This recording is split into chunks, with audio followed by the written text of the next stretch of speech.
Pernah tiba-tiba perut bagian atas terasa sakit? Bisa jadi itu tanda gastritis.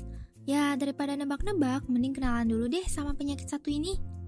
Gastritis itu berasal dari kata gastro yang artinya lambung, dan itis yang artinya peradangan. Jadi gastritis adalah peradangan pada lapisan pelindung lambung, atau yang lebih sering kita dengar sehari-hari disebut juga dengan istilah MAH.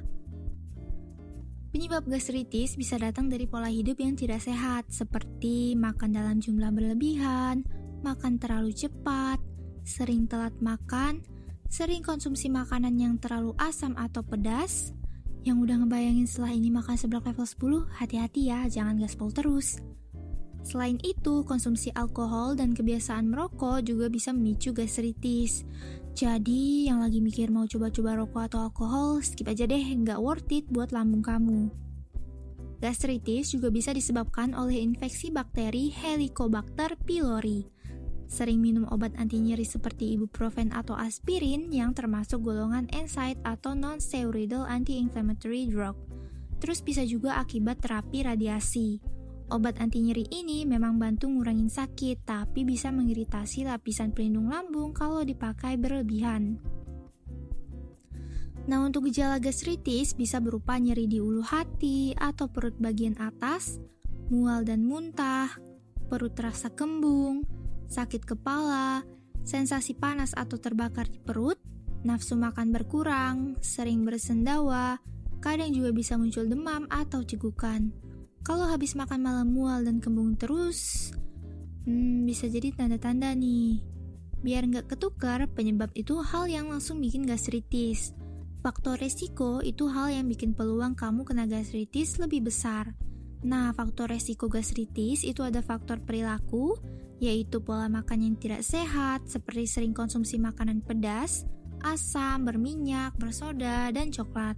Penggunaan obat anti nyeri atau non-steroidal anti-inflammatory drugs secara berlebihan tanpa anjuran dokter, kebiasaan merokok, dan faktor lingkungan seperti stres berlebihan.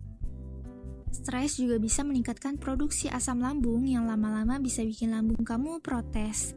Kalau gejalanya mencurigakan, dokter biasanya bakal ngelakuin endoskopi, kamera kecil masuk ke dalam lambung untuk melihat langsung kondisi di dalam lambung kamu.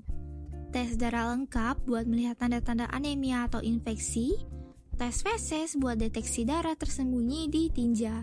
Anemia itu artinya darah kamu kekurangan sel darah merah yang bikin kamu gampang lemes dan pusing.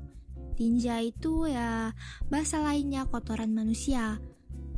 Pengobatan gastritis tergantung penyebabnya. Kalau ada infeksi bakteri, dokter bakal kasih antibiotik. Kalau asam lambung berlebih, biasanya dikasih antasida untuk menetralisir atau ranitidin buat mengurangi produksi asam lambung. Sukrafat digunakan buat melapisi lambung supaya luka bisa sembuh lebih cepat. Kalau gastritis udah parah dan muncul komplikasi kayak pendarahan berat, kadang butuh tindakan operasi. Nah, supaya lambung kamu tetap aman, makan teratur. Hindari makanan yang terlalu pedas, asam, berminyak, bersoda, dan coklat. Makan porsi kecil tapi sering. Kurangi stres sebisa mungkin. Caranya bisa dengan olahraga ringan kayak jogging, main sepeda santai, dengerin musik favorit, nonton film komedi, atau sekedar quality time sama teman atau keluarga. Pokoknya cari cara healing yang paling cocok buat kamu biar pikiran adem, lambung juga aman. Kunyah makanan dengan baik, jangan langsung rebahan setelah makan, hindari makanan yang terlalu panas atau dingin, pilih makanan yang mudah dicerna seperti nasi, jagung, atau roti. Kalau gejala makin ganggu aktivitas, jangan tunggu makin parah. Langsung aja cek ke dokter, karena hidup lebih enak dijalani kalau badan juga dijaga. Stay sehat, stay happy guys. Yang kosong bukan hati tapi perut, jadi jangan lupa makan.